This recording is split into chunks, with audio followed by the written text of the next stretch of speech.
자, 이제 고린도 후서를 오늘부터 좀 본격적으로 보시면 지난주에도 중요하게 말씀드렸던 것이 어떤 바울의 사도권에 대한 변증, 그리고 고린도 후서를 왜 써야 되는가에 대한 이유들에 대해서도 말씀을 드렸지만 그 모든 이유들 중에서 가장 중요한 것은 결국 하나님의 뜻이다라고 하는 것을 말씀을 드렸습니다. 그러니까 사도권의 변증을 하는 것도 결국 그 객관성을 어디서 찾냐면 하나님에게서 찾는 것처럼 지금 고린도 후서를 또 써야 되는 이유도 물론 바울이 판단할 때도 그럴 수 있는 상황이기도 했지만 하나님이 고린도 교인들에게 다시 한 번 더 이 편지를 통하여서 자신의 뜻을 전달하도록 원하시는 그런 하나님의 뜻이 있었다라고 하는 겁니다. 그러니까 그런 차원에서 어떻게 보면 바울은 순종하는 차원이죠. 지금 고린도 지역이 없으면서도 물론 고린도 지역이 가고 싶은 마음도 있었지만 다른 지역에서 사역을 한다라고 했을 때에는 거기서만의 사역도 그렇게 쉬운 상태는 아니란 말이에요. 그럼에도 불구하고 다른 지역에 편지를 보내면서 이렇게 관심을 보이는 것은 물론 바울의 열심이기도 하고 바울의 어떤 관심이기도 하지만 또한 하나님의 뜻이 먼저 있었다라고 하는 것입니다. 그래서 늘 우리에게 중요한 부분도 그거예요. 열정을 부정하거나 열심을 부인하거나 이런 것은 결코 아닙니다. 그럼에도 불구하고 우리에게 있어서 그것이 하나님의 뜻보다 앞서서는 안 된다라는 거예요. 그래서 오늘 이제 오늘 말씀으로는 약간 결론적인 부분이 되겠지만 11절을 먼저 한번 가서 보세요. 11절에 보시면 이렇게 됐습니다. 너희도 우리를 위하여 간구함으로, 이건 이제 기도잖아요. 우리니까 뭐 대표적으로 바울입니다. 여기서 이제 바울이 디모데와 함께 다닌다 뭐 이런 표현이 있다 보니까 바울과 함께 전도하는 사람들을 뭐 이렇게 표현할 수 있지만 바울을 말하는 거잖아요. 그러니까 나를 위해서 기도 좀 해줘라 이거예요. 고린도 교인들에게. 그래서 간구함으로 도우라. 그러니까 뭐 물질로 나를 도울 수도 있고 뭘로 나를 도울 여러 가지 방법으로 도울 수 있지만 기도로서 나를 도와주라 이거예요. 이는 우리가 많은 사람의 기도로 얻은 은사를 인하여. 그러니까 이것만 보면 마치 제가 오늘 이제 드리고자 하는 말씀이 이것만 보면 바울도 기도가 필요했고 바울도 마치 그 인간의 그 기도의 노력을 부정하지 않는구나. 맞아요. 틀리지 않아요. 근데 문제는 뭐냐면 하나님이 그렇게 기도하기를 원하신다. 하나님이 그렇게 기도하는 마음을 주신다. 하나님의 뜻에 순종하는 것이다. 이런 것이 앞서지 않고 인간이 이렇게 기도할 때에 하나님의 뜻이 마치 움직여진다. 바울도 하나님이 나를 도우신다라는 그 믿음보다 나를 위해서 기도하는 사람이 이렇게 많다는 것이 힘이 된다라는 그런 것으로 먼저 이제 끌려 들어가게 되면 마치 기도가 뭔가 이렇게 그 하나님의 뜻을 바꾸거나 이루는데 어떤 그 핵심적인 역할을 하는 것처럼 이렇게 보여지게 된다는 거예요. 그러니까 우리가 생각하는 차이고 표현에서는 종이 한 장 차이인 것처럼 보이지만 분명히 여기서 바울은 기도를 강조하고 있어요. 일명 중보기도라고 하는데 우리는 중보기도라는 표현을 좋아하지 않으니까 간구, 도움 기도를 요청하고 있는 거예요. 내가 지금 전도 사역을 하는 데 있어서 요청하고 있고 또 더 많은 사람들이 거기에 참여해서 그것이 나에게도 유익이 즉 바울에게도 유익이 되고 너희 서로에게도 유익이 됐으면 좋겠다. 바울을 위해서 함께 모여서 기도하는데 그게 유익이 된다. 너희에게도 유익이 된다. 왜냐하면 그만큼 기도는 중요한 거다라는 거예요. 그래서 기도를 쉬지 않는 기도를 쉬는 죄를 범하지 말라 이런 표현이 있는 거죠. 그리고 최소한 하루에 15분 이상 기도하라고 했던 그 종교개혁자가 있었던 것처럼 그만큼 기도는 중요한 겁니다. 근데 기도로서 하나님의 뜻을 바꾸겠다, 기도로서 뭐를 이루겠다라는 것이 아니라 기도는 하나님의 뜻을 깨닫는 통로로 수 있는 것이고 그리스도인으로서 마땅히 하나님만을 의지하는 어떤 그 수단으로서 은혜의 수단으로서 있는 그런 차원이기 때문에 물론 종교개혁자들은 대부분 기도를 은혜의 수단으로 넣지는 않았어요. 그러나 그러니까 교회의 표지 은혜의 수단으로서 넣지 않았지만 기도를 통하여서 하나님의 은혜가 주어진다라고 하는 것을 부정하진 않았거든요. 그러니까 이게 너무 어떤 그 신학적 표현에 매여서 기도가 기도 은혜의 수단으로 들어온 거는 뭐 이제 종교개혁 이후 뭐 외민 이후 뭐 이제 청교도들을 통해서 들어왔어 이렇게만 너무 이렇게 구분짓는 것보다도 물론 표현적으로는 그렇게 될 수 있다고 하더라도 성경에서도 그렇고 바울도 그렇고 종교개혁자들도 그렇고 이 기도를 통하여서 주어지는 은혜 그래서 참된 기도, 올바른 기도를 반드시 하라고 표현을 하는 거죠. 그래서 오늘 바울이 말하는 기도는 그럼 바울을 위해서 뭘 기도할까요? 바울을 위해서 기도한다는 게 뭘까요?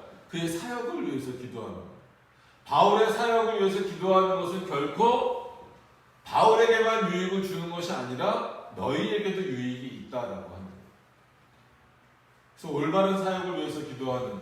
지금도 어떤 면에서는 마찬가지예요. 목회자를 위해서 기도하는 것, 교회를 위해서 기도하는 것, 하나님의 뜻을 이루어 나가는 것을 위해서 기도하는 것이 다른 사람, 저 목사를 위해서 기도하는 것이지, 저 교회를 위해서 기도하는 것이지 라고만 단순히 생각할 수는 없는 문제. 하나님께서 그런 차원에서 서로 협력하고 하나님과 협력하는 이런 신인협동의 어떤 그런 개념이 아닌 서로 하나님께서 부르신 그 교회로서 공교회의 어떤 그 성도로서 백성으로서 또 회원의 자격을 가진 자로서 서로를 위해서 간구하고 기도해 주는 것은 물론 그를 위해서 당연히 유익한 것이고 자기 자신을 위해서도 그 공교회를 위해서도 엄청나게 큰 유익입니다.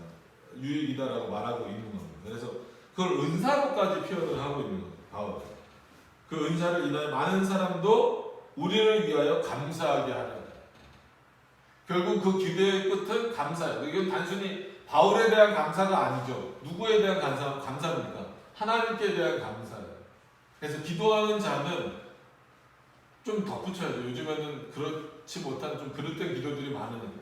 참된 기도, 하나님이 원하시는 그 기도, 하나님의 뜻을 간구하는 그 기도를 하는 자들은 하나님께 감사할 수밖에 없다는 거예요. 실제 입의 표현으로서도 그렇고 행동으로서도 그렇고 바울이 스스로도 그러기를 원했었고 고린도 교인들도 그러기를 원했던 거예요. 왜냐하면 우리의 모든 인생길은 하나님이 이끌어 가시니 그것을 믿고 있느냐 아니냐는 거예요.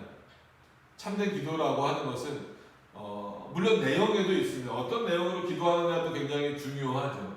그래서 한 가지 이제 예를 들었더니 이건 기도는 아니지만 우리가 그 사도신경을 고백할 때도 성경에도 좀 그렇게 표현되어 있는데 이건 좀 약간 해석의 문제지만 예수님이 우리 보통 3일 만에 이렇게 부활하셨다 이렇게 말하잖아요. 근데 성경을 비판하거나 아니면 좀 자유주의적인 사고를 갖고 있는 사람들은 3일 만에, 4일 만에 이렇게 돼 있으면 그거 만 3일이야? 이렇게 따져요. 그럼 그게 굉장히 그래서 어떤 표기를 하는 데 있어서 법정적인 표기를 하는 데 있어서도 특히나 우리나라 같은 경우에서도 몇 세 이걸 표기하는 이유가 예를 들어서 15세 그러면 한 범위가 2, 3년까지 넓어집니다. 어떤 의미인지 아시겠죠? 날짜가 안 지나면 16살도 15세예요. 15세도 그냥 15세고 또 만으로 하면 14세도 15세인데도 다 포함이 되는 거잖아요. 그러니까 그와 같이 예수님이 사흘 만에, 3일 만에 그래서 만회라는 표현을 어떻게 할 거냐 했을 때 조금 좋은 해석으로 3일째 그래서 이제 원문에도 3days 이런 표현이 있어요. 그러다 보니까 3일째 그래서 아예 이제 딱 마치 못 박듯이 이때다라고 못 박듯이 좀 그렇게 표현하는 게 좀 좋다. 그러니까 말씀드린 거는 이렇게 조금 더 확실하고 정확한 표현으로 하나님께 기도하는 것이 좋겠죠. 근데 그것만 중요한 건 아니라는 거예요. 정말 하나님이 내 삶을 인도하시는가를 확인하면서 그게 삶 속에 이제 깊이 박혀져 있어야 돼요. 그래서 오늘은 좀 거꾸로 올라가면서 보시면 어떤 모습이어야 되냐면 그런 차원에서 오늘 이제 그 제목으로 정한 것처럼 하나님만 의뢰하라 이 부분이잖아요. 그래서 9절에 보시면 참 이 표현을 쓸 때 바울의 마음도 힘들었겠다. 그래서 물론 우리가 그 고린도후서를 보면서 무슨 바울의 감정을 이렇게 확인하는 것이 중요한 건 아니지만 그럼에도 불구하고 인간 저자로서 하나님 사용하실 때의 그 바울의 상태를 통해서 우리로 하여금 더 많은 것을 깨닫게 하시는 부분들이 있기 때문에 좀 살펴보면 9절에 보면 이렇습니다. 우리 마음에 사형 선고를 받은 줄 알았습니다. 그게 얼마나 힘들었겠어요. 이는 우리로 자기를 의뢰하지 말고 왜 이렇게 하시냐면 지금 바울은 누구의 일을 하고 있는 거예요? 하나님의 일을 하고 있는 거잖아요. 그럼에도 불구하고 바울의 마음은 물론 기쁘죠. 그리스도를 전하는 데 있어서 기쁘고 즐겁게 전하고 있음에도 불구하고 그의 상태나 상황을 놓고 보면 마치 어떤 상황이라는 거예요. 사형 선고를 받은 것과 같은 상태다라는 거예요. 그게 얼마나 힘들고 지치겠어요. 육신적으로도 힘들고 정신적으로도 힘들고 힘들단 말이에요. 그럼에도 불구하고 왜 그렇게 우리를 하시냐면 나를 그렇게 만들어 가시냐면 우리로 자기를 의뢰하지 말고 오직 죽은 자를 다시 살리시는 단순히 부활의 의미가 아니라 정말 최종적인 어떤 그 심판의 의미도 있으면서 동시에 정말 우리의 영혼을 육신뿐만이 아니라 영혼을 붙잡고 살리실 수 있는 유일한 분이 누구냐? 하나님이시더라고요. 그 하나님만을 여기서 표현이 그렇잖아요.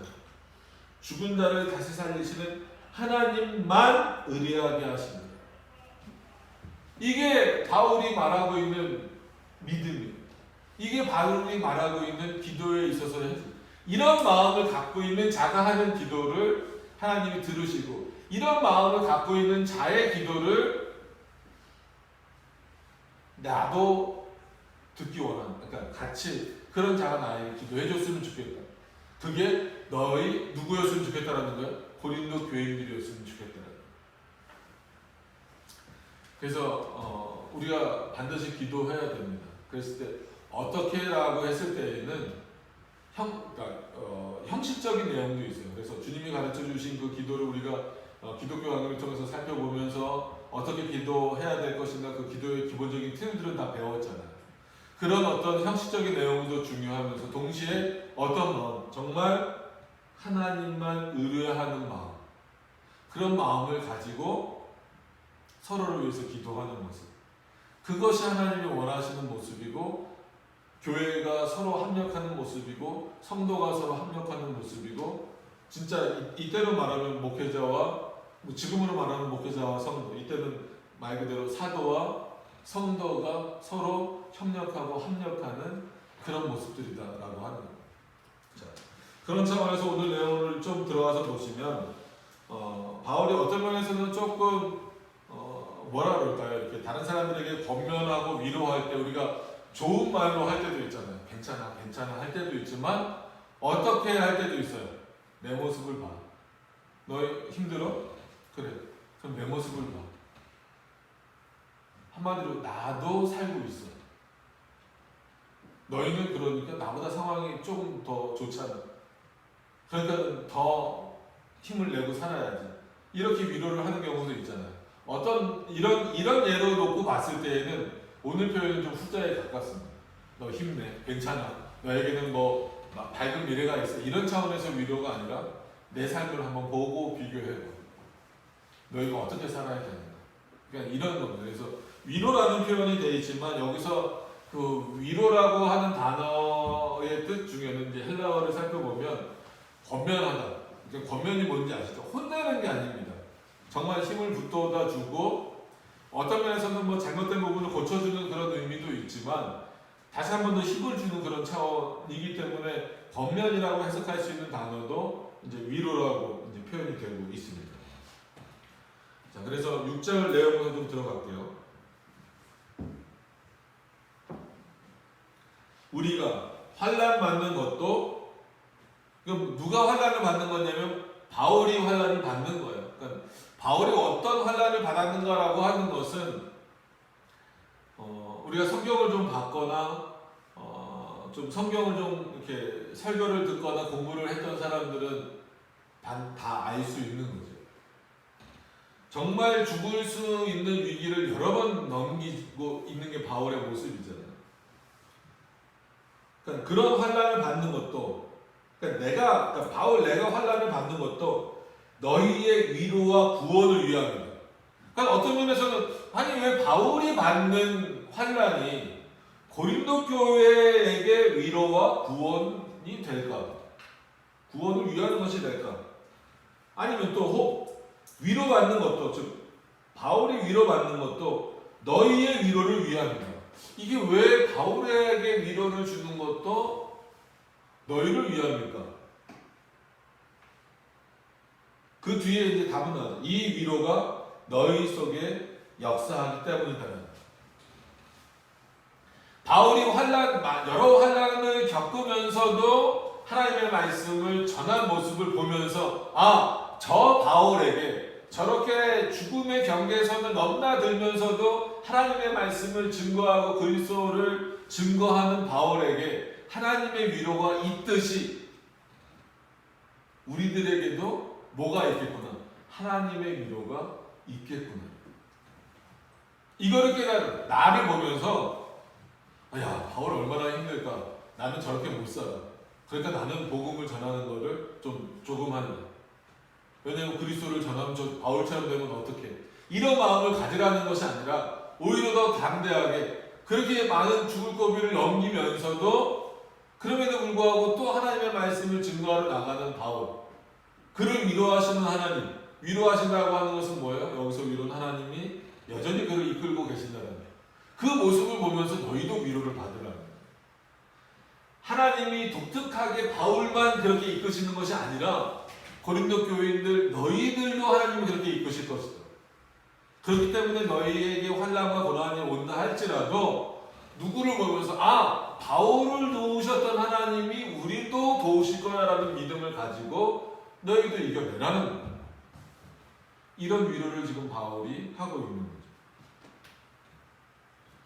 그런 차원에서 이 위로가 너희 속에 역사하여 우리가 받은 것 같은 고난을 너희도 견디게 하는 거예요.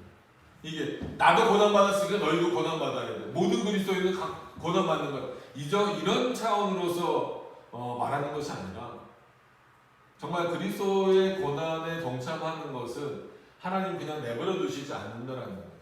그 상황 가운데서도 하나님의 위로와 또 하나님이 그를 건져내심과 그를 붙잡고 계심에 대한 그 내용들이 분명히 있다라고 합니다. 그것을 통해서 위로를 받으라는 거예요. 여러분들 하나님께 어떤 위로를 원하십니까? 오늘 오전에 우리가 요한복음을 읽으면서 사마리아 여인을 어떻게 보면 하나님 그를 위로하시는 거잖아요.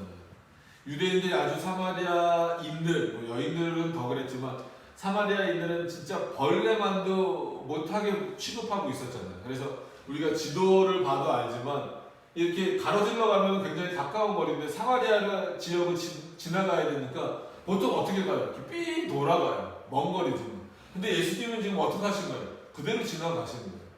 지나가시면서 그 여인을 만나잖아요. 그래서 물을 달라고 하시지만 어떻게 보면 물을 마시는 게 목적은 아니에요. 그러니까 실제로 예수님이 육신의 몸을 입고 계시니까 목이 마르셨겠지만 그보다 더 중요한 것은 뭐예요? 하나님이 너희가 비록 세상에서는 유대인에게조차도 멸시받고 마치 아주 그냥 천민처럼 그냥 천민이 아니라 인간 취급을 받지 못하는 정도로 살고 있다 할지라도 그들은 너희를 멸시한다 할지라도 누구는 하나님은 너희를 위로하고 계신다. 그리고 예수 그리스도가 거기를 지나가셨다라고 하는 것은 뭐예요? 중보자 그리스도가 너희를 사랑한다. 그래서 진정한 목이 마르지 않는 생물은 누구에게 있다? 이 우물이 아니라 나에게 있다. 그리스도로부터 나온다. 그게 위로잖아요. 그 위로. 그래서 오늘 이제 읽은 내용들을 그 앞에 그 요한복음 읽은 내용을 잘 기억하셨다면 거기서 이제 믿는 사람들이 많이 생기고 났을 때 뭐라고 고백해요? 너 여인, 그 예수 그리스도를 만났던 여인 너 때문에 믿는 사람 맨 처음에 너 때문에 믿었지만 너를 통해서 예수 그리스도를 알게 돼서 믿었지만 이제는 예수 그리스도의 말씀을 직접 들음으로 내가 이제 믿기 시작한다라고 고백하잖아요. 그게 그들에게는 엄청난 양식이죠.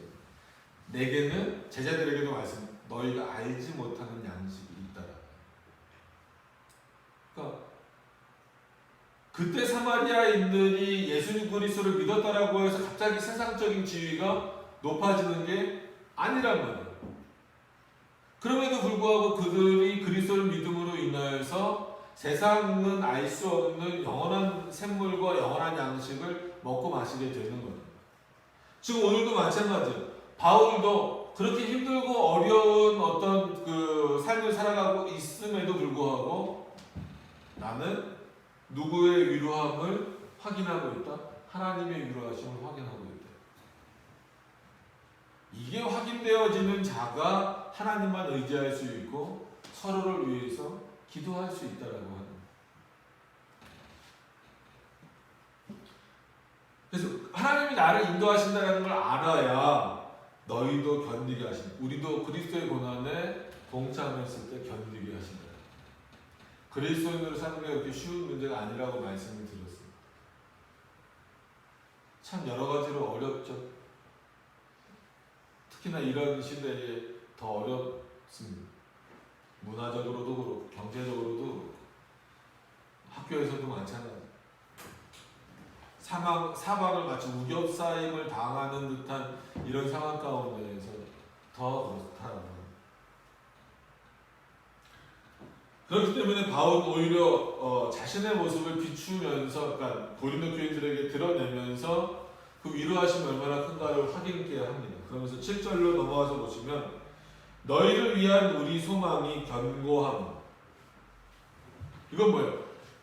우리를 이끄셨던 것처럼 하나님이 너희도 이끄실 거다라고 하는 믿음이 나에게 확신이 있다라는 거예요. 이게 견고한 것은 바울이 많은 것을 경험하고 체험했기 때문입니까? 아니에요. 하나님을 믿는 거예요. 이게 하나님을 믿는 거예요. 하나님께서 나를 인도하셨던 것처럼 하나님이 너희도 인도하실 것을 나는 소망으로 믿는데, 어떻게 믿냐면 아주 견고하게 믿는다. 누가 그것을 흔들지 못하게, 그리고 그것을, 그 견고함을 아무리 흔들려고 해도 나는 넘어지지 않는다. 누구로 인하여서? 나를 인도하시는 하나님으로 인하여서.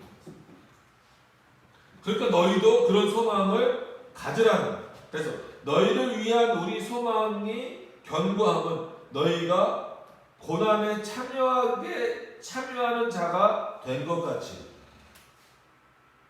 여러분, 그리스도인이 되었다면 그리스도의 고난에 동참해야 되는 거예요. 자연스러운, 당연하고 마땅한 일이에요. 그게 십자가에 못 박히는 일이 아니라고 말씀을 드렸잖아요.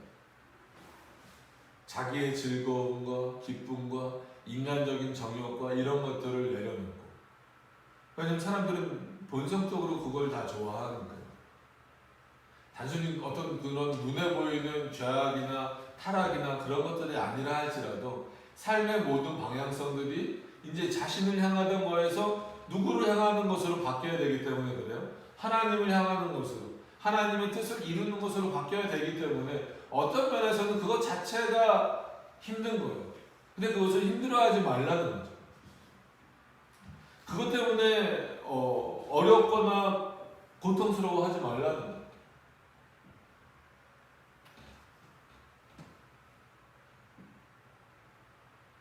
그래서 오히려 그 고난에 참여하는 것이 우리에게는 정말 진정한 소망이 되는 것이고, 그랬을 때 하나님이 바울을 위로하셨던 것처럼 너희도 그 위로가 동일하게 있을 것이다 라고 합니다. 학생으로서도 그리스도인의 본분을 지키는 게 쉽지 않죠. 남자들 군대 가면 군대 가서도 마찬가지예요. 직장은 직장대로 마찬가지예요. 세상은 세상대로 마찬가지예요.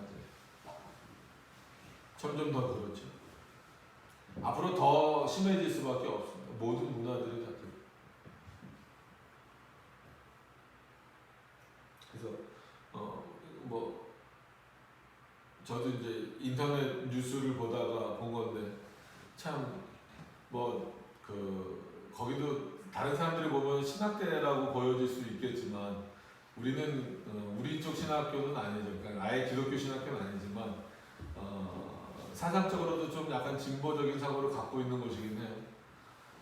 그 성공회대가 앞장서서 다른 대학도 아직 안 하고 있는데 성공회대가 앞장서가지고 성중립 화장실을 만들겠다라고 이렇게 선언을 했어요. 그래서 뭐 공사를 시작했다나 할 거래나 뭐 이렇게 뭐 학생들이 반대하고 막 그러는데 반대하는 이유가 더 웃겨요.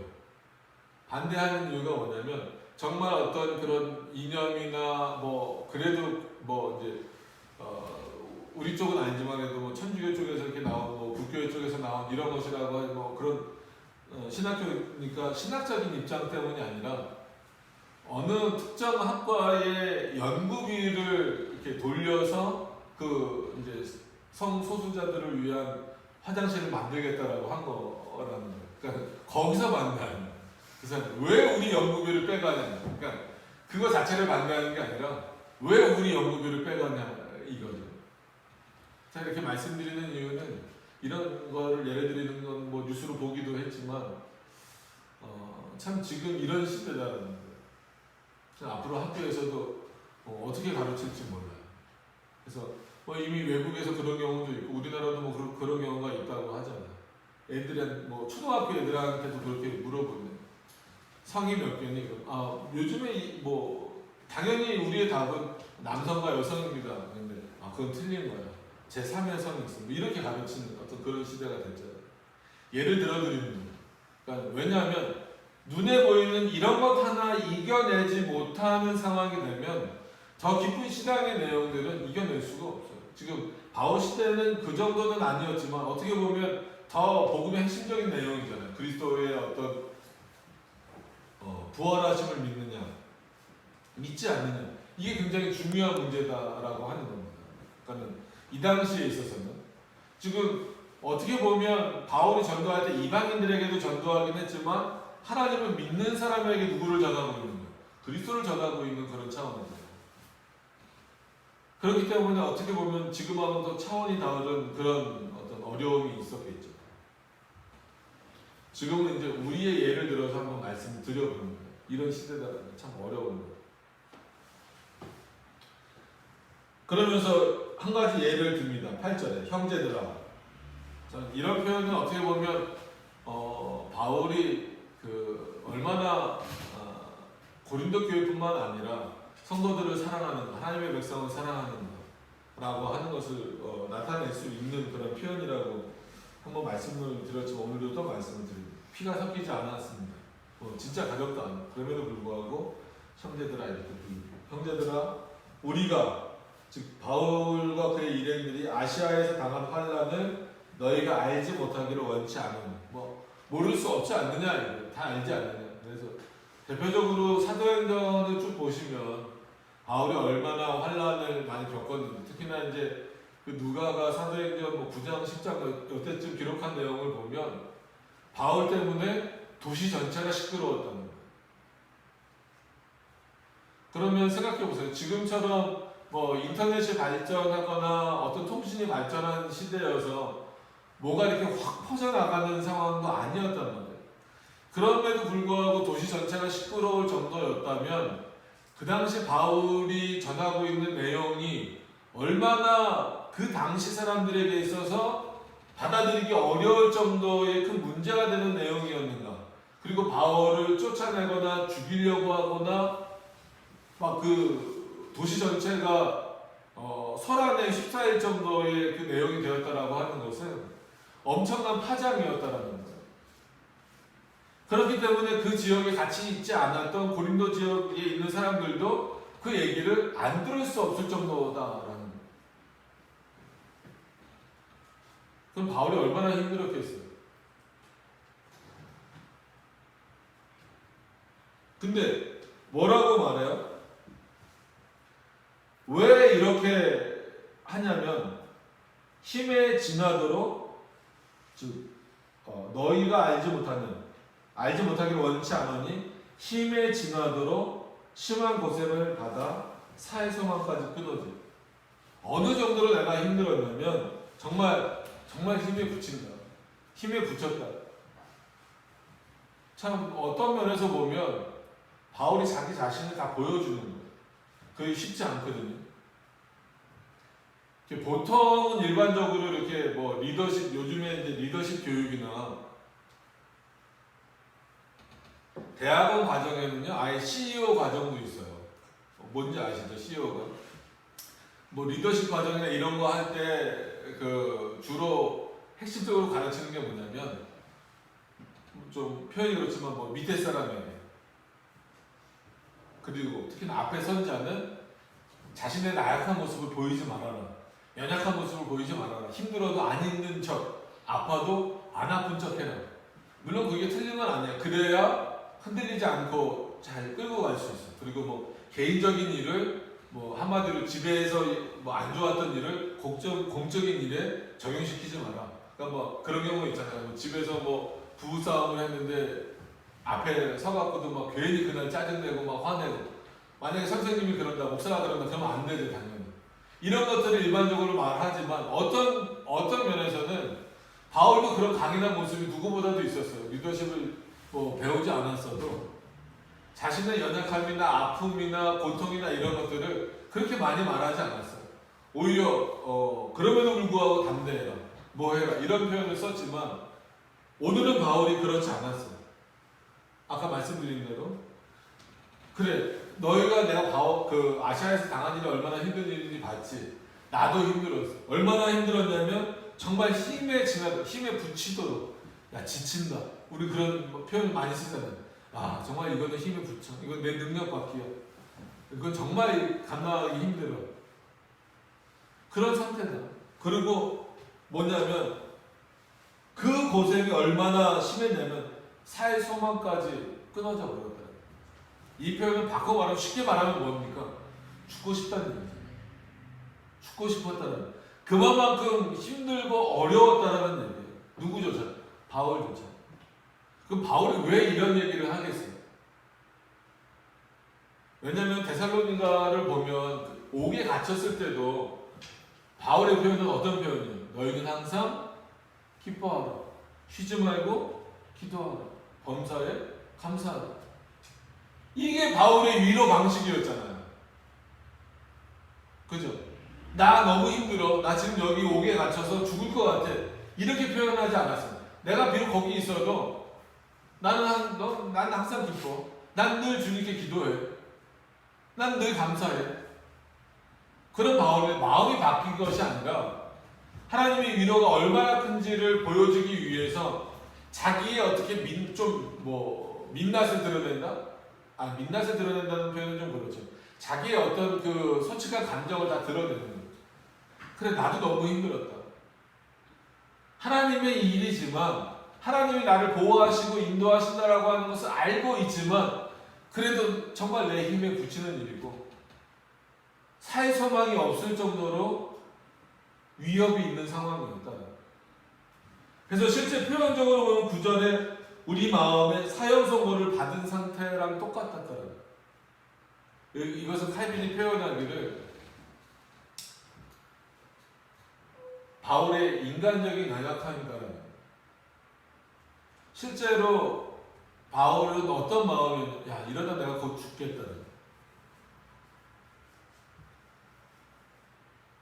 예수 그리스도를 전하는 데 있어서 그 위협이 얼마나 강했었냐면 바울이 느끼기에 야 이러다 내가 곧 죽겠다. 근데 바울이 곧 죽지 않죠. 그죠? 우리가 다 아는 대로 신약 성경을 상당 부분 거의 반 이상 쓸 정도로 그리고 끊임없이 하나님의 말씀을 전하잖아요. 근데 지금 바울은 어떤 상태다라는 거예요? 사형 선고를 받은 것 같다라는 거예요. 실제 어디서 사형 선고를 받았다는 얘기가 아닙니다. 우리 마음에 사형 선고를 받은 줄 알았다. 그 정도로 힘들었다는 거예요. 그럼 왜 이렇게 표현을 할까요? 나 힘드니까 도와줘 이런 얘기를 하는 게 아니잖아요. 그런데 내가 이것을 지금 너희들에게 말하고 이런 상황을 내가 겪으면서 깨달은 건 뭐냐면 그렇기 때문에 내가 내 힘을 의지해봤자 소용이 없구나. 내 힘과 의지대로는 아무것도 할 수 없구나. 그래서 말씀드리고 싶은 것은 뭐냐면 성경에 그런 표현이 나오기 때문에 오해하시지 말라는 거예요. 하나님이 우리를 도우신다. 하나님이 우리와 함께 하신다. 가만히 좀 앉아있지? 왜 그래?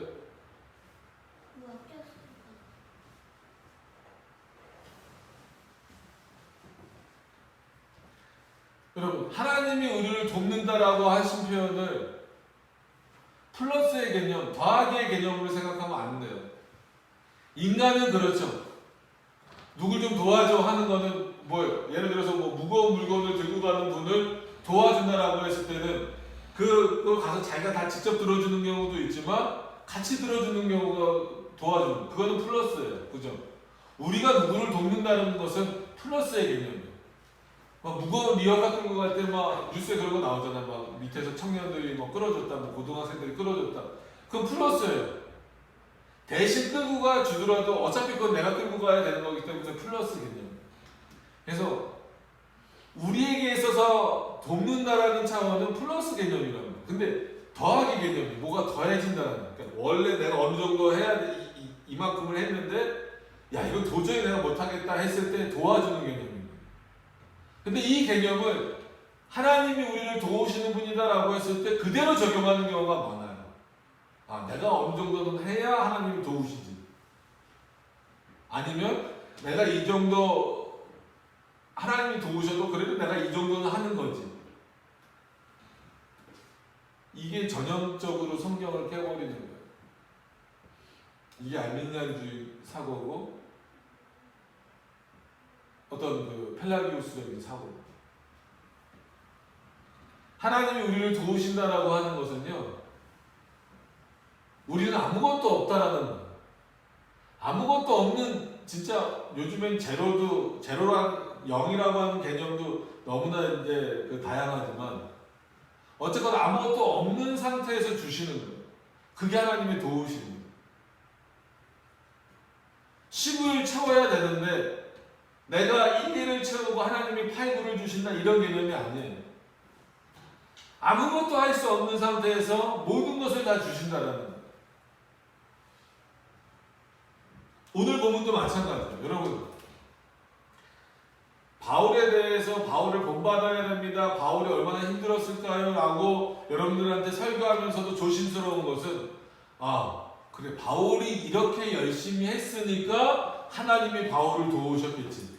바울이 이렇게 죽음의 위협을 겪으면서도 지나면서도 열심히 그리스도를 전했으니까 하나님이 그를 위로하셨겠지. 그랬으니까 하나님이 그를 위로하셨겠지. 도우셨겠지. 건져내셨겠지라고 생각할까봐. 그런 생각을 버리시라는 거예요. 지금 바울이 말하는 것은 뭐냐면 내가 이 정도 했으니까 하나님이 도우신 것이 아니라 내가 마음의 사형 선고를 받을 만큼 힘들고 어려웠어도 그가 나를 이끌어 가시고 내가 그를 의뢰했다라는 것은 나에게 의뢰할 것은 아무것도 없었다. 아무것도 없었다. 마치 무에서 유가 창조된 것처럼 하나님이 인간 안에 하시는 일은, 하나님이 우리에게 역사하시는 일은 우리에게 뭘 더해주시는 일이 아니라는 거예요. 반드시 기억하세요. 그가 하시는 일이에요. 모든 것이 다 그가 하시는 일이에요.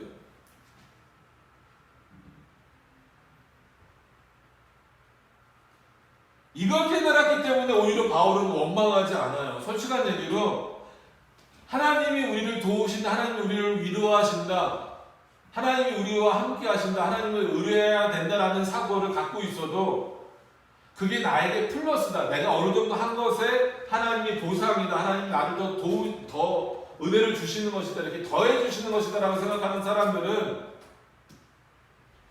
자기 공로를 생각하거나 아니면 하나님을 원망하거나 그래요. 바울이 하나님을 원망하지 않잖아요. 하나님, 이게 원망의 표현이 아니야.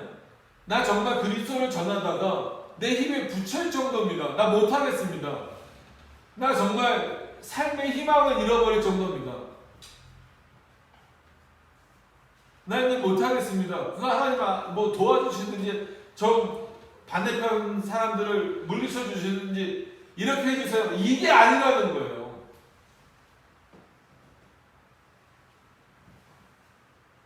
오히려 바울은 그런 상황을 겪으면서 내가 할 수 있는 것은 아무것도 없구나라고 하는 걸 깨닫는 거예요.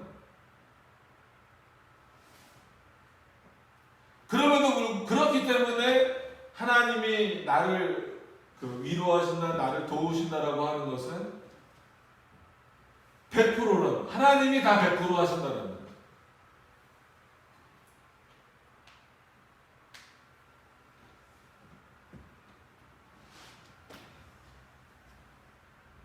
그래서 우리 마음에 사형 선고를 받은 줄을 알았으니 이는 우리로 자기를 의뢰하지 말고. 여러분, 이 깨달음은요 어마어마한 거예요. 정말 큰 것을 깨닫는 거죠. 이 깨달음이 이 당시에는 누구에게 있기를 바라는 거예요? 고린도 교인들에게 있기를 바라는 거예요. 지금은 누구에게 있기를 바라는 겁니까? 저와 여러분들에게 있기를 바라는 거예요. 우리로 자기를 의뢰하지 말고 오직 죽은 자를 다시 살리시는 하나님만. 그래서 어떻게 보면은 사형 선고라는 표현을 써는 것도 그런 의미와 또 연결이 되죠. 실제로 죽은 자를 살리실 수 있는 분은 누구밖에 없어요. 하나님밖에 없잖아요. 그리스도밖에 없잖아요. 그리스도 안에서 참된 부활의 소망도 여기서 가져야 되고, 그 하나님만 의지하라는 거예요. 내가 그랬다. 그게 하나님이 나에게 주신 위로더라. 자, 첫 번째 결론이라고 말하기 그렇지만, 그러면 하나님께서 바울에게 주신 위로는 뭐예요? 그 죽음의 상황에서 단순히 건지셨다, 그 상황을 피하게 하셨다, 갑자기 바울을 좋아하는 편이 생겼다, 바울에게 군대가 생겼다, 바울에게 돈이 많이 생겼다, 이게 아닙니다. 똑같아요. 여전히 상황은 똑같습니다. 힘들고 어려워요. 어딜 가나 바울의 말을 이렇게 순종하는 사람들보다 그 바울의 전하는 내용 때문에 늘 문제가 일으켜지고 분란이 일으켜지고 그런 경우가 훨씬 많다라는 거예요. 그럼에도 불구하고 바울은 뭘 깨닫는 거야? 하나님이 나를 위로하고 계신다. 이게 그에게 있어서 정말 위로예요. 이게 그가 갖고 있는 믿음이에요. 근데 우리는 하나님을 믿는다, 하나님이 우리를 위로하신다 그러면 상황이 바뀌기를 원하잖아요. 눈에 보이는 게 바뀌기만을 원하잖아요. 그러지 않다라는 거예요. 바울이 눈에 보이는 게 뭐가 바뀌었어요? 똑같아요. 바울은 죽을 때까지 다 알고 계신 것처럼 몸에 그 병 고쳐달라고 그래도 안 고쳐주시잖아요. 바울이 고친 건 아니지만 바울은 다른 병자들을 막 고쳐주는데 하나님이 정작 누구는 안 고쳐줘요. 바울은 안 고쳐주시잖아요. 바울의 상황은 좀처럼 나아지지 않잖아요. 근데 바울은 뭐라 그래요? 하나님이 나에게 위로를 주신다는 거예요. 그럼 그 위로가 뭐겠어요? 하나님 안에서 그 일을 감당할 수 있는 담대함이에요, 담대함. 하나님의 뜻을 이루고자 하는 마음이에요. 내 뜻을 뒤로 하고. 그게 쉽지 않지. 내가 살아있는데 왜 내 뜻을 뒤로 하고, 나는 내 뜻대로 살고 싶은데. 솔직한 얘기로 여기 있는 우리도 마찬가지예요. 저도 그렇고 여러분도 그렇고 다 자기 뜻대로 살고 싶어요. 그죠? 목사님 저도 제 뜻대로 살고 싶어요. 근데 그게 하나님이 원하시는 뜻이 아니라고 했을 때 바울처럼 접을 수 있냐는 거예요. 그게 생명의 위협을 느꼈을 때도 접을 수 있냐는 거예요. 힘에 부쳤을 때도 접을 수 있냐는 거예요. 마음의 사형 선고가 내려진 것처럼 모든 소망이 끊겨진 상황에서도 내가 원하는 것을 구하지 않고 하나님이 원하시는 뜻을 구할 수 있냐는 거예요.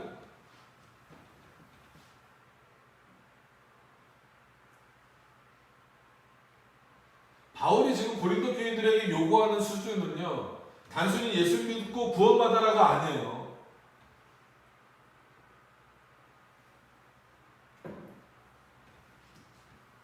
물론 첫 번째 본질적인 의미는 나를 위로하셨던 하나님이 너희도 위로하실 것이다라는 것이지만 그 위로가 너희가 기대하는 것처럼 눈에 보이는 것, 물론 눈에 보이는 것이 전혀 없다라고 말할 수는 없지만 눈에 보이는 것이 본질적인 게 아니라는 겁니다.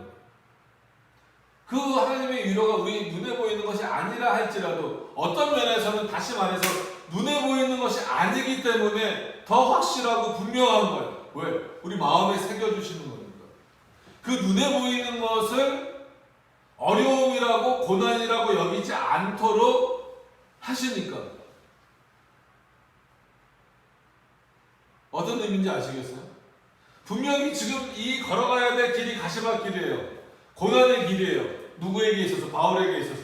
그럼에도 불구하고 또 갑니다. 하나님이 위로하실 것을 믿고 하나님만 의뢰하면서 가요.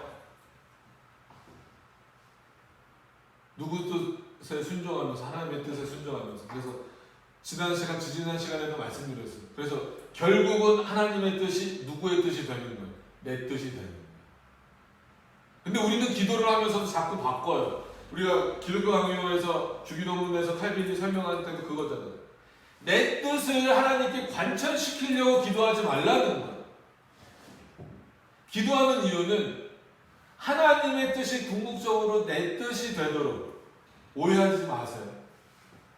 그러니까 결국은 그러니까 바울로 하여금 그리스도를 전하는 게 누구 뜻이에요? 바울의 뜻이라고 말하는 이유는 맨 처음부터 그게 바울의 뜻이 아니라는 거죠.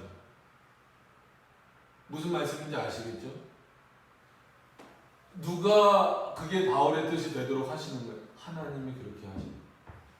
하나님이 바울을 인도하시고 바울에게 역사하셔서 그로 하여금 하나님의 말씀을 증거하는 자가 되도록 하셔서 하나님의 말씀을 증거하고 그리스도의 부활하심을 증거하고 그리스도가 어떤 자인가를 증거하도록 하시는 그 과정을 쭉 지나면서 바울에게 있어서도 이제는 내게 있어서 기쁨은 뭐라?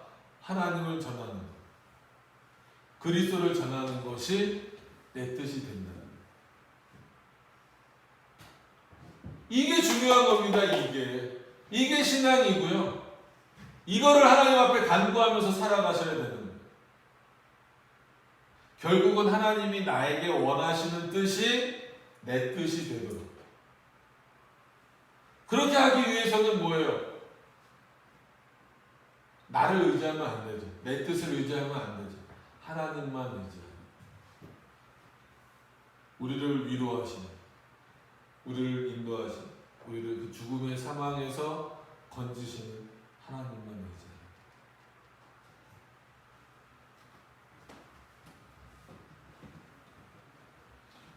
쉽지 않은 일이지만 이거는 어떤 목회자들 아니면 순교를 이렇게 그 염두에 두어야 되는 어떤 선교사들에게만 적용되어지는 말씀이 아니라 그리스도인들 모두에게 주시는 말씀입니다. 그리스도의 고난에 동참하는 게 힘들어? 힘들지. 근데 그걸 힘들다고 여기면 안 돼. 왜? 그거는 우리에게 있어서는 기쁜 일이에요. 이게 바울의 표현이죠. 어떻게 그렇게 될 수 있을까? 우리로서는 그렇게 될 수 없다라는 거예요. 이미 하나님께서 저와 여러분들에게 엄청난 위로를 주고 계세요. 우리가 모를 뿐이죠. 우리의 환경적으로 뭔가 바뀌지 않으니까 자꾸 하나님의 위로가 없다라고 생각을 하는 것 뿐이죠. 그게 얼마나 하나님 앞에서는 경솔한 행동이고 교만한 행동인 건지를 알으셔야 돼요. 하나님의 위로가, 하나님의 도우심이 단순히 우리에게 플러스 더하기 정도의 역할만 된다라고 생각하는 것은 그건 교만이고요. 경솔함이고요. 하나님을 아주 이상한 존재로 만들어버리는 거예요. 아무것도 없는 상태에서 모든 것을 부어주시는 분이라고 생각을 하셔야 돼요. 인간의 위로가 필요 없고 하나님의 위로만이 우리를 살릴 수 있는 길이다라고 하는 것은 반드시 기억하셔야 돼요.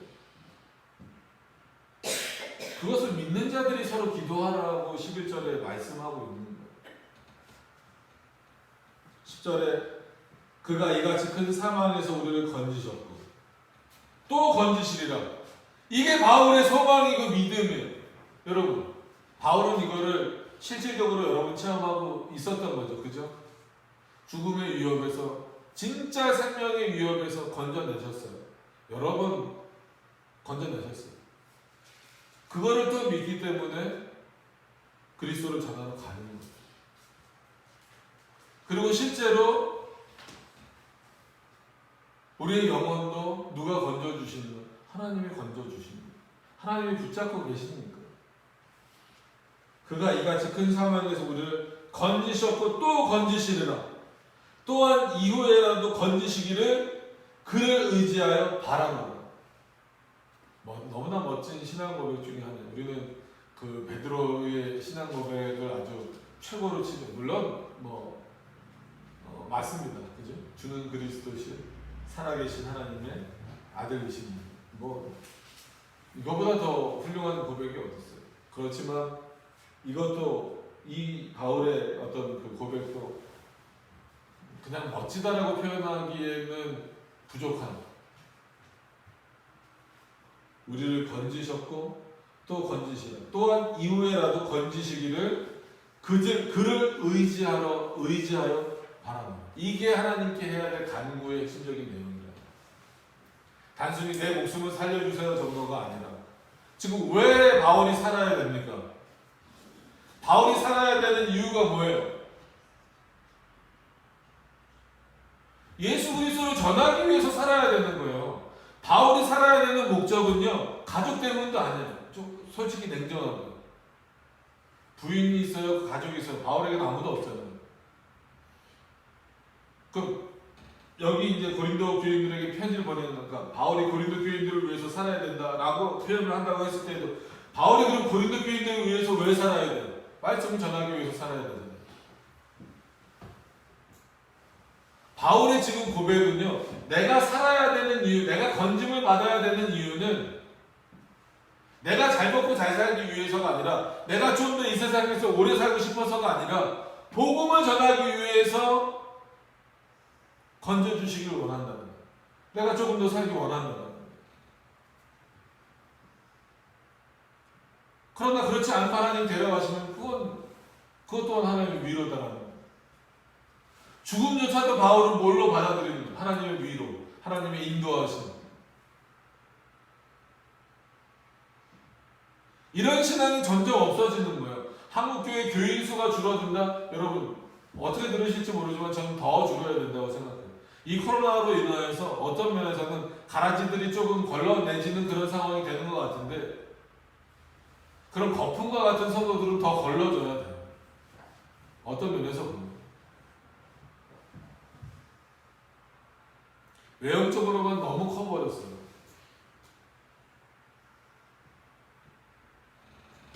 우리가 속아낼 수 없기 때문에 하나님이 이런 일들을 통해서 속아내시지 않나 싶어요. 정말 그리스도인들 중에 이런 믿음을 갖고 하나님 앞에 간구하는 사람들이 몇 명이나 있겠냐는 거예요.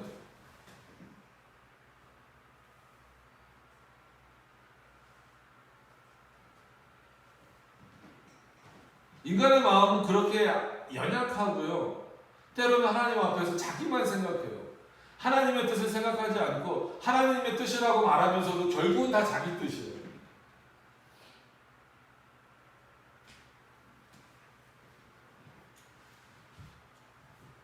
바울이 오늘 자기 힘든 거를 드러냈듯이, 저도 제 얘기를 하면, 우리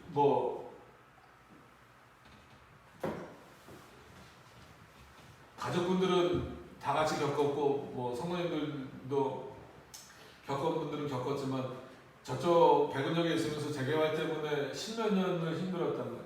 그래서 솔직히 기도했죠. 이제 재개발이 없는 곳으로 가게 해달라고. 그래서 여기 왔을 때, 여기는 재개발 지역 아닙니다, 합니다 해서, 감사합니다 이렇게 했단 말이에요. 근데 여기 재개발 또 한대. 근데 그때 딱 드는 생각이, 하나님 재개발 없는 곳으로 가게 해달라고 기도했는데, 여기 또 재개발 한다는 얘기가 나오는데 이게 무슨 일이죠? 이게 인간의 마음이에요. 그런 마음조차도 하나님 앞에서는 불경스러운 교만이에요. 이런 말씀을 준비하면서 부끄럽다. 이런 부분을 설교하려고 하는 내 자신은 너무 부끄럽다. 그게 그렇게 중요하냐. 내가 기도한 대로 이루어져야 되는 게 기도가 아니라는 거야. 근데 대부분 너무나 많은 그리스도인들하고 하는 사람들이 기도했는데 왜 이렇게 됩니까? 라는 거예요. 하나님의 뜻을 구하는 게 아니라 하나님 내가 기도했잖아요. 근데 왜 이렇게 돼요? 이거는 하나님의 도깨비 방망입니까? 그거 왜 나 안 도와주십니까? 그 도우시면 더하게 더하게. 이게 얼마나, 이건 무지가 아니라 경솔함을 떠나서 엄청난 교만. 하나님한테 기도한다라고 하면서 그건 엄청난 교만. 하나님 기도했잖아요. 근데 왜 돈 안 주세요? 기도했잖아요. 근데 왜 나 건강 안 주세요? 기도했잖아요. 근데 내 환경이 왜 이래요? 그게 기도랑 무슨 상관이냐? 그게 하나님의 뜻과 무슨 상관이냐?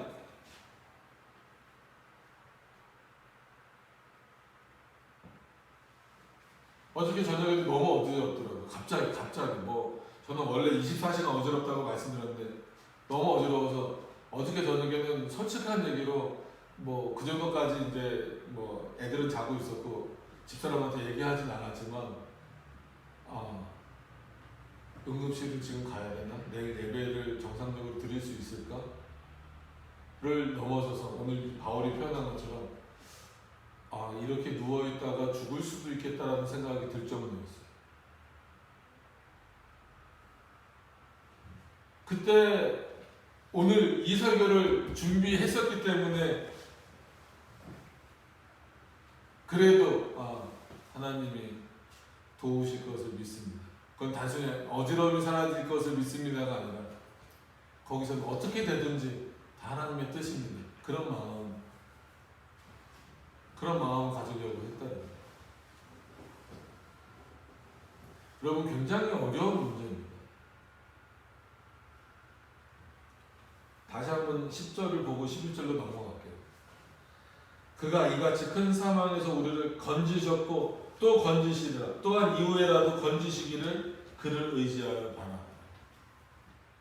이런 자세를 갖고 있는 자들을 향하여서 즉 고린도 교회가 너희가 이런 믿음을 소유했으면 좋겠다라고.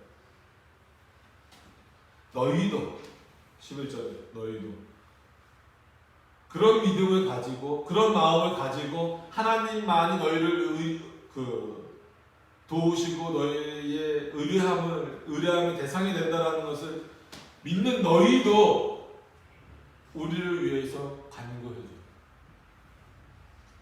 이때 간구하면 뭐가 될 수밖에 없을까? 하나님 바울에게 돈 주세요. 하나님 바울의 생명을 주게 해주세요. 당연히 그렇게 기도해야 되겠죠. 근데 거기서 핵심은 뭐예요? 바울이 어떠한 곤란과 다시금 또 생명의 위협이 닥친다 할지라도 그가 전하는 말씀이 왜곡되지 않도록 이렇게 타협하지 않도록 올곧은 하나님의 진리를 증거할 수 있는 자가 될 수 있도록. 여러분 늘 말씀드리지만 교회는 서로 기도해야 돼요. 지금 교회도 마찬가지예요. 공교회 차원에서 목사는 성도를 위해서, 성도는 목사를 위해서. 그러면 제가 여러분들을 위해서 뭘 기도할까요? 물론 닥쳐있는 문제들을 위해서 당연히 기도해야죠. 어떤 그런 문제들을 위해서 당연히 기도해야죠. 직장 문제, 결혼 문제, 환경의 문제, 이거 놓고 기도하지 말라는 얘기가 아니에요. 절대 그거 오해하시면 안 됩니다. 그러나 그것만이 중요한 것이 아니라 정말로 하나님의 말씀 안에서 그 하나님만을 의지하는 자로 살게 해달라고 기도하는 게 보다 더 핵심이어야 된다는 거예요. 그래서 그 환경의 문제도 이겨나가고 그 여러 가지 상황들도 이겨나갈 수 있게 돼요. 그러면은 성도들이 목회자를 위해서 할 수 있는 그 기도의 핵심적인 내용은 뭐예요? 바른 진리를 증거하게 해달라는 게 핵심이에요. 그러기 위해서 건강을 주세요. 그러기 위해서 환경을 고쳐주세요. 이런 기도하는 그 목적이 성도를 위해서도 마찬가지고 목회자를 위해서도 마찬가지예요. 환경 그 자체 때문에 어떤 바로 있는 그 문제 자체 때문에 아니라 그가 왜 그 문제가 고쳐져야 되는지, 그가 왜 그 환경이 고쳐져야 되는지, 그게 먼저 인식되어져야 된다는 거예요. 이런 차원에서 교회는 서로 기도하는 거예요. 지금 멀리 떨어져 있잖아요. 그죠? 바울하고 고린도 교회랑 떨어져 있지만 뭘로 연합하는 거예요? 이 기도로 연합되어지는 거예요. 그럼 기도로 연합되어진다는 건 뭐예요? 그리스도 안에서 기도를 통하여 바울과 고린도 교회는 마치 한 몸처럼 연합되어지는 거예요. 이 수단을 버리면 안 된다는 거예요. 그런 차원에서 여러분 기도를 쉬지 마세요. 기도를 쉬지 말라는 건 20것부터 반대로 24시간 기도하시라는 뭐 이렇게 우리가 일명 아는 그런 방법으로 기도하시라는 것이 아니라 이런 믿음을 가지고 사시라는 거예요. 너희도 우리를 위하여 간구함으로 도우라. 이는 우리가 많은 사람의 기도로 얻은 은사를 인하여 많은 사람도 우리를 위하여 감사하리라. 나는 참 위로를 받았다. 너희도 그런 위로가 있기를 원한다. 누구에게? 하나님으로부터. 그리고 그 기도에 동참하는 사람들이 많이 있어지고 그 많은 사람들이 똑같이 누구의 위로를? 하나님의 위로를 받았으면 좋겠다. 바울의 이런 간절함이 고린도 교인들에게 잘 인식되었으면 좋았겠죠. 지금도 마찬가지입니다. 하나님이 이 바울의 표현을 통하여서 고린도 후서를 통하여서 우리들에게 알리시려고 하는 말은 똑같다라는. 여러분 하나님만 의뢰하시길 바랍니다. 표현은 다 그래요 그렇게 하실 거예요. 근데 정말 그런 문제예요. 하나님만 의뢰하기 위해서는 절대 내 자신을 의지하는 마음은 없어져야 된다. 내 자신을 의뢰하는 마음은 인간을 의뢰하는 마음은 없어져야 된다. 서로를 위해서 도움 기도를 하는 것을 하지 마냐는 것이 아니라 참된 믿음을 우리를 건지실 수 있는 건지실 과거 미래 현재가 다 포함되어 있다. 그 하나님만을 온전히 의뢰하시면서 살아가실 수 있는 우리 모두가 되기를 소망하고 기도하도록